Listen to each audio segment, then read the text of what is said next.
And the minute I began to say anything about the lockdown here and my concerns, I was labelled as a Trump supporter in America, and I got some pretty heavy feedback. When it came to the beginning of this year, and the Barrington guys were talking about the vaccine as being the deal breaker, you know, and I thought, okay, I have a terrible fear of needles. I hate needles. I don't want to be, I don't even like blood samples, you know, anything like that.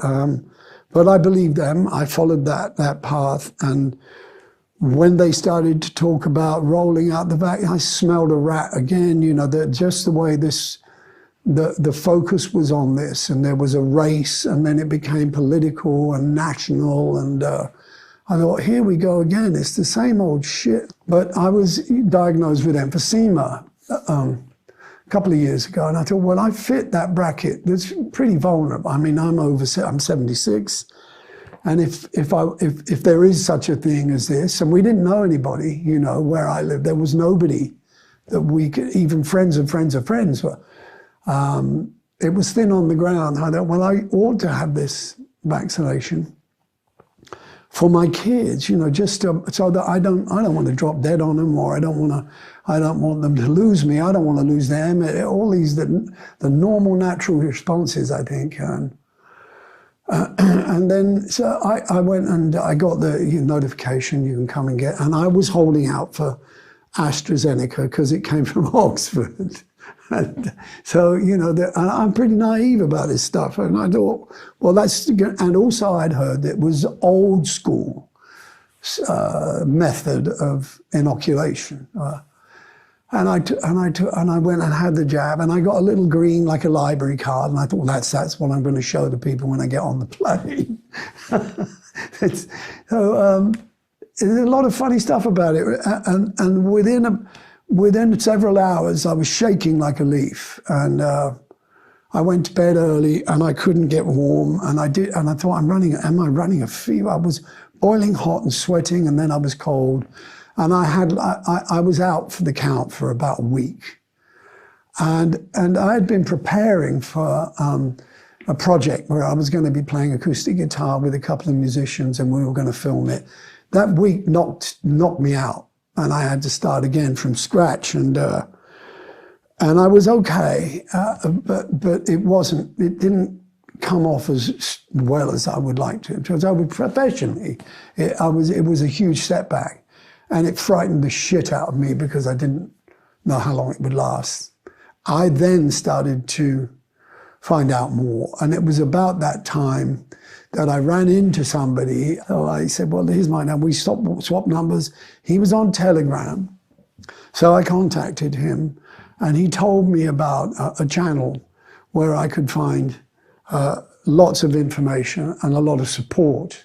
And so I logged on to that. There's a chap called Robin Minotti who runs a channel, and it's for anybody that's concerned or is looking in my case, looking for support. For me, I'd felt so alone up until that point. I really couldn't talk to my family and my kids. My teenagers it seemed like they'd been brainwashed. And there was a lot of that kind of going on from other protests that were happening earlier. It was the first time I'd seen my kids passionate about anything, and I thought it was great, but I was being ostracized. And I could feel that everywhere. I could feel alienation because I held a different view. So I was trying to keep my mouth shut, but I was following the channel avidly, and bit by bit I realized that I probably shouldn't have had the first jab, but then I was offered the second. And I thought, well, what have I got? What's the point in, stopping now? So I went and had the second, and then it got really bad. And within about a week, I had lost, my hands didn't really work. I suffer from a condition already called peripheral neuropathy, which is nerve damage pain, really, which means that, I can get numb or pins and needles. When I had the second jab, that was, and they do say that condition, by the way, is progressive and it's incurable. So I had expected it to be, it's manageable. I expected it to be something that would gradually grow worse as I got older, into my 80s or whatever. But always, you know, I could get some ice pack or whatever, it would be fine. This ramped up from, on a scale of 10, say, from 3 to 8 or 9. Agony and chronic pain is not, you know, when you know that nothing will work, there's no medication you can take that will help, is very, very frightening. And the worst thing is you don't know when it's going to wear off or when it's going to go away. So that was, you know, that was what frightened me the most, medically, health-wise. And it still does, because you know, I have gigs to do, I have recording work to do, but I can't, I mean, to touch the guitar, to play the guitar is not fun, and it's something I do, you know, then when I put it down, it's there until I go to bed, and I take sleeping pills because I can't sleep because of the pain, and that's not, it's not a good way to live. But, and it's not all due to the vaccine, but the vaccine took my immune system and just shook it around again. And that's still going on. So, and then I read, you know, a lot of the evidence that I had been reading about with people that were having adverse reaction. That was on the list, was, you know, damage to the immune system. Do you feel like you were made aware of those risks beforehand? Oh, God, no. God, no. I didn't even know there was a yellow card report. I didn't know there was any such thing. My doctor said, oh, you should, my GP here in London said, because I had to get it done on NHS with an NHS doctor that I've known too from in the country for a long time. He didn't say anything. They gave me a leaflet for the first jab, which I didn't really look at, but they didn't say anything about adverse reactions. They do say you might feel a bit sore, or, you know, like you'd say but they did say also they're safe. You know, it's effective and safe.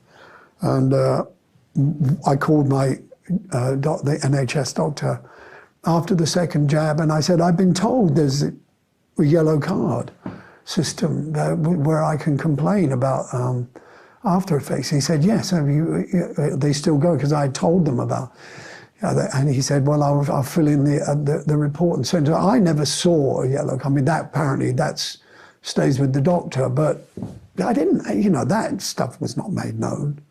I lost the use of my hands for about 3 weeks. So I thought I was in real trouble. And that's about that point, I was invited by Robin Minotti to talk about it, because, and it was easy to say yes, because I realized that I'm definitely, by then I realized I wasn't the only one that was suffering adverse reactions. And you know, I can't touch anything cold or hot. I have to use these, otherwise my hands will begin to burn and they'll stay burnt all day. Whether or not I have gigs to do in the autumn, I know maybe vitamin D will help. There's not much else that does do anything other than being really careful. And that, you know, that's my experience from having had the second jab. And I went to my doctor pretty quickly and said, you know, I can't have any more vaccinations. This is not possible for me, because I don't know what will happen. I don't know what will happen next. And from what I read, and from what I've been told, there would be a booster in the autumn. And I said, I have to have a document that says I'm allergic, I can't have COVID vaccine, which I have in my backpack next door. And I don't, you know, I don't know where that will lead me, because the next thing you know, through it all, actually, the point that I should have made earlier is that I believe most of all in free speech and freedom of movement, choice of movement, and life, and love and kindness. And with all of this exposure to the polarization of the politics and the medicine and the science, I found it very difficult to be neutral because I've seen scorn and contempt from both sides, and I get caught in the crossfire a lot. But I don't really feel educated enough to know enough about either of these areas. So I'm talking today on behalf of people like me who may be lost, maybe need to hear someone talk about it from a human point of view without condemnation. And I have, you know, when I come to work, I need to know, for instance, whether I'm playing to a welcome audience or a discriminated audience. I can't play to people that only have vaccine passports. I can't play to people that only follow, you know, that are anti-vaccination. There has to be a way to bring people together. I believe music can do that, but it's a long way away, and maybe that's good because there's still time, I believe, for us to come together. I still follow the teachings of the Oxford group, of the Barrington group, because I think they're good people. But I don't know how that will resolve with the movements the way they are. It's very polarized, and alienation doesn't work. It's not going to help. What happened with me and Van was he sent me some songs, and I recorded one called Stand and Deliver. When that came out in America, well, it came off his website, really. That's what people, the flack I got, I didn't understand. And I was trying to say, well, this was against the UK government. I don't know what's going on now, but Van, he's going to plow right on. When I heard the next couple of things that he put out, I thought, my God, this man is fearless. And I would love to be fearless, but I'm not. I'm really, you know, I've caught this anxiety syndrome. I have it bad, and I don't have it as bad as I had maybe 2 or 3 weeks ago when I was devoutly following the 6 o'clock and the 10 o'clock news or talk radio, or trying to find someone who's speaking a language that I can identify with. But now I've stopped watching TV.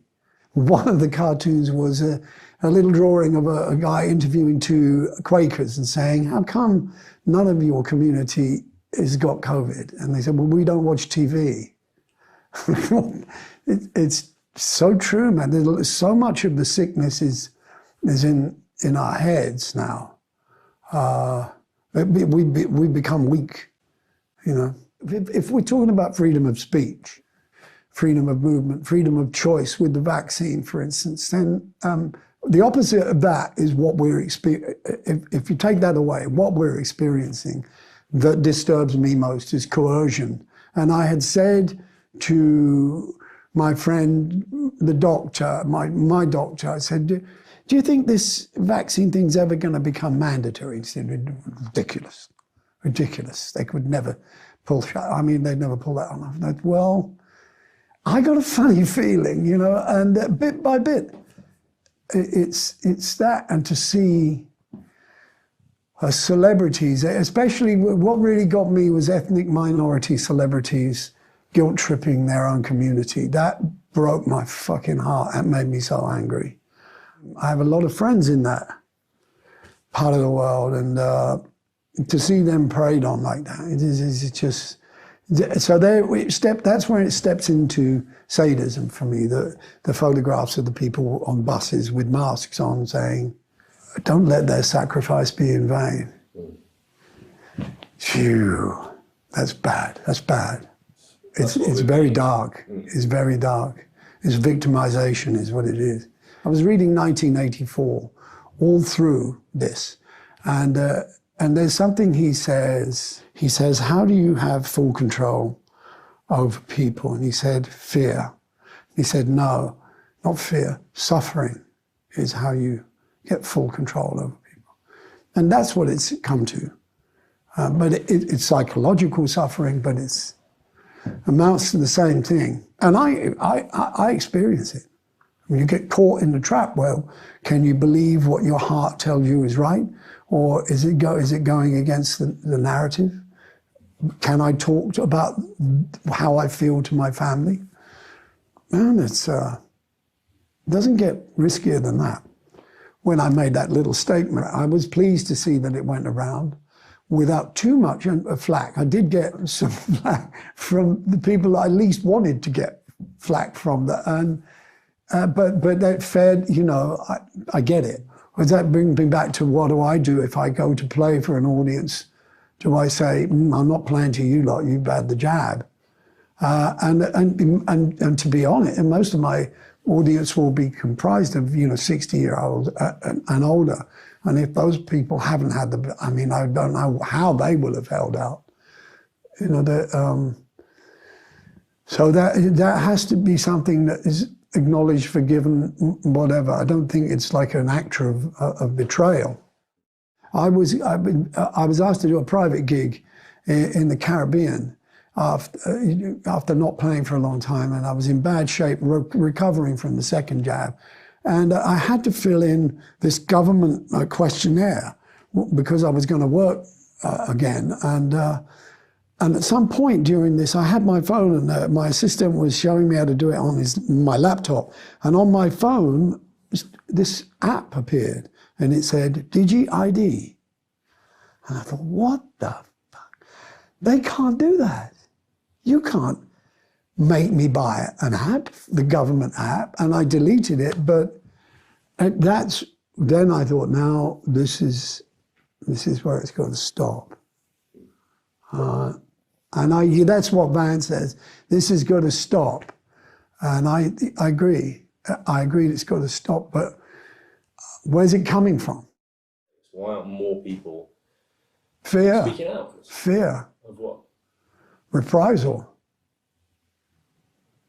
You know, I've been around a long time, and the people that I would probably come to see me play will come to see me play. They've seen me play drunk, they've seen me play sober, they've seen me do irrational things, behave badly, and they come for another reason. So I'm quite secure. My fear is about what will they do to my children. My fear about vaccination is what will it do to my children. Part of the reason, maybe the biggest part of the reason why I'm talking here today with you, and that is, you know, they may go ahead. There's no way I can stop them once they've turned 18. That's their choice. I think they see it as a short-term problem, that they want to go to the Med or they want to go to another country. There's something to do. You just got to do that to get clearance. I don't think they, you know, to talk to my daughters about they may not be able to have kids, they don't probably care. You know, at that point in time in your life, it's not an issue. Oh, yeah, that's one of the risks I take by doing this, is that, you know, they're gonna look at me like, why don't you just keep your mouth shut, Dad? I tell you, the best bit about it for me is that I might be becoming a nuisance for those guys. I'd love to be an annoyance to some of them that sit around that table. That would give me tremendous satisfaction. But my greatest fear is what will happen to my kids. I don't want to lose their trust and love, you know. The trick they got together with the propaganda was making it so that you're responsible for other people's lives. So I can be labelled a murderer, and people would really believe that. That's powerful. It's very clever. I don't know what it will take. I agree that there would be. I've tried to reach out to fellow musicians. Sometimes they don't. I just don't hear from them anymore. My phone doesn't ring very often. I don't get that many texts and emails anymore. It's quite noticeable, you know. So you noticed that since you started speaking out? Yeah. Association. But then again, on the other hand, you know, there are a lot of people on Robin's channel who've been incredibly kind and supportive, and you know, they make me out to be a little bit of a hero behind Mike and Van, mind you, well behind.